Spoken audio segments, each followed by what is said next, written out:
Welcome to Pioneer Mindset, a place where we challenge our mindset and address the discomfort in both business and life by finding clarity resulting in bold conviction. I'm your host, Garrett Ruskamp, fifth-generation farmer, husband, and father from rural Nebraska. Whether you're navigating frustration from past decisions or worry about the uncertainty you face today in your business, we're going to learn from our struggles and take on new challenges with a resilient mindset. Join me as I share my journey of struggles I've faced in agriculture as a farmer and family man.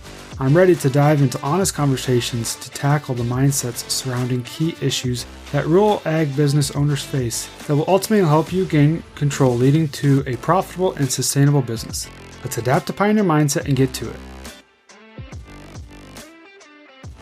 Welcome back, everyone. I'm really excited to get into this episode that we have today, and mostly because it really kind of piggybacks off of the episode we had last week. And just to kind of recap that a little bit, that episode we talked about leveraging your family's legacy with the bank just to stay in business. And so ultimately, this issue that we're going to be talking about today, a big issue that I feel like most people, farmers and ranchers, especially within the ag industry, really struggle with, and that is operating in uncertainty. Ag business owners feel powerless to their banker and their position with the bank.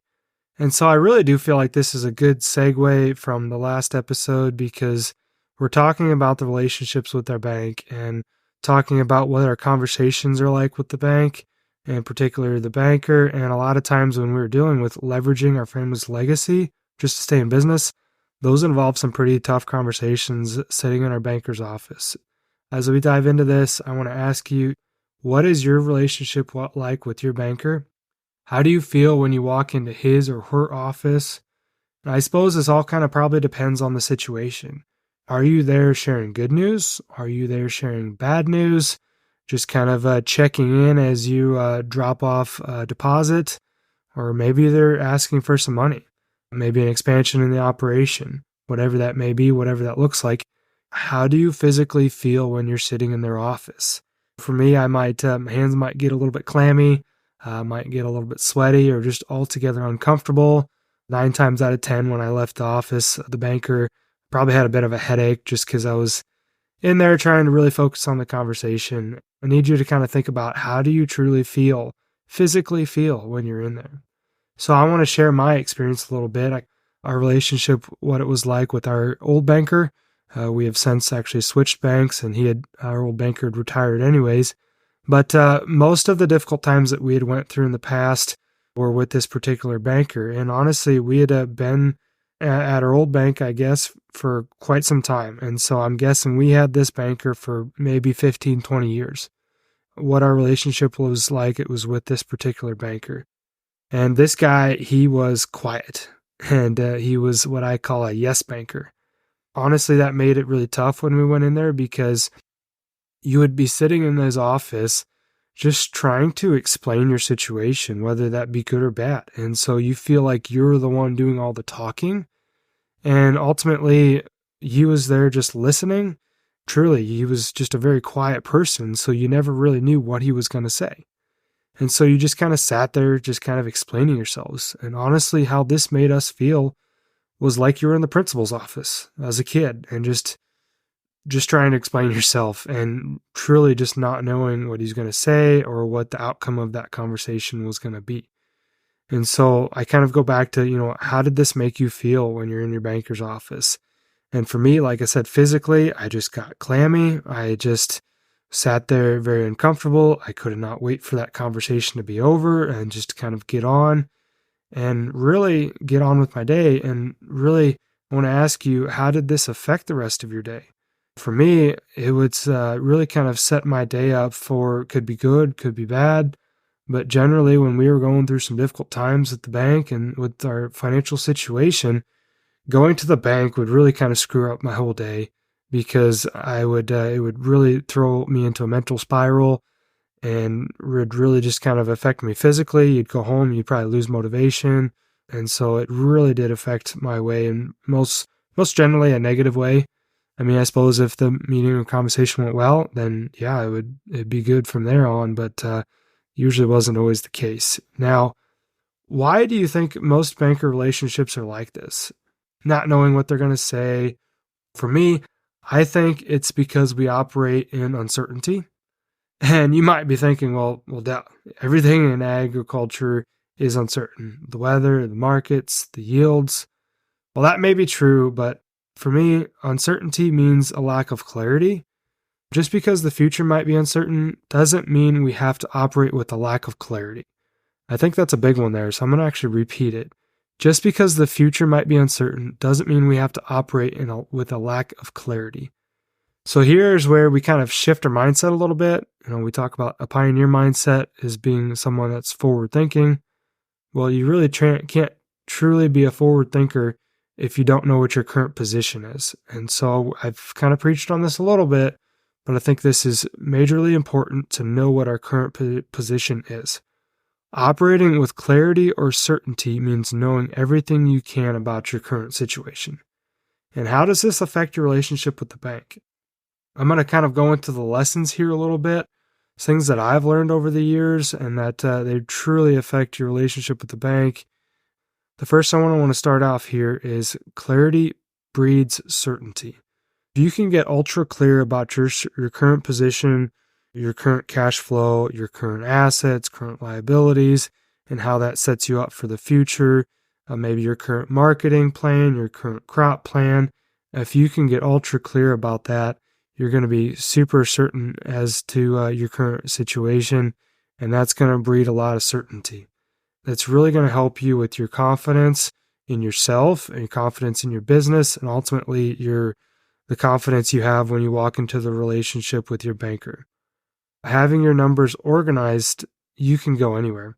That's kind of the next lesson I want to dive into here is if you've got all this stuff put together, you're clearly organized, you know your exact financial position, that really gives you the power to take your financials anywhere to a different bank and to maybe try to do business elsewhere, which ultimately gives you the power back in your business and the confidence that you can go anywhere and try to get financing elsewhere.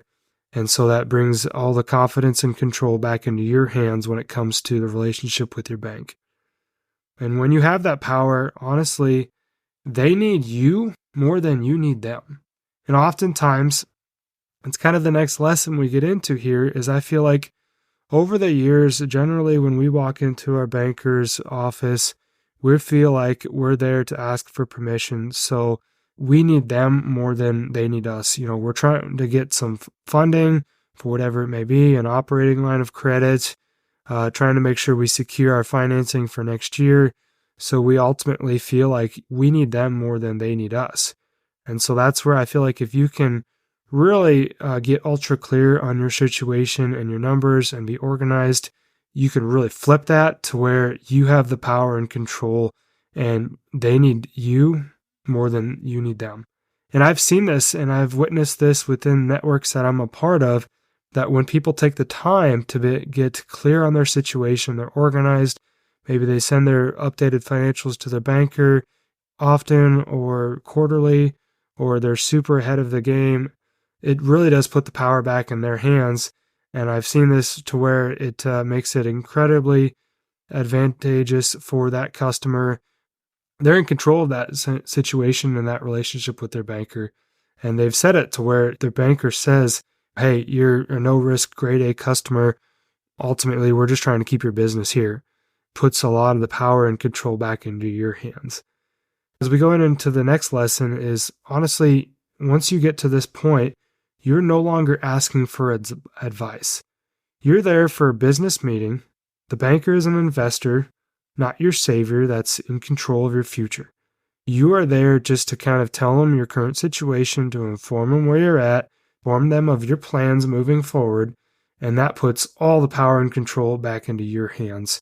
You're not there to ask for advice anymore. You're more or less there just to explain to your partner, your investor, that this is what's happening, this is what's going on, this is what things look like in the future, and these are what my plans are. And that really does give you all the power and control. With everything that I've discussed here, as we get into the last lesson, things that I've learned is with all this power, and if you take the courage to walk into your banker's office and you present your numbers in a way that just takes away all the control, all the questions that they may have, this gives you all the power and control back into your life. And this will bleed into multiple areas of your life, not just the business side of things, but having the courage to walk in, to be that confident in your business and your relationship with your banker. It's going to bleed into multiple areas of your life. You're going to be confident in the decisions that you're making in your business, the decisions you're making even in your personal life, and you're going to see a transformation in your life. And that's kind of some of the things that I've witnessed myself as I took the time to really dive into our numbers and be a steward of our numbers. Is really took back control of the conversations within our bank, but also within our business and just how we operate and the demeanor that we have and different things of that nature. There's a lot more to be said there than just the conversation relationship with your banker. It's going to bleed over into multiple areas of your life. And that can affect your life in a very positive way.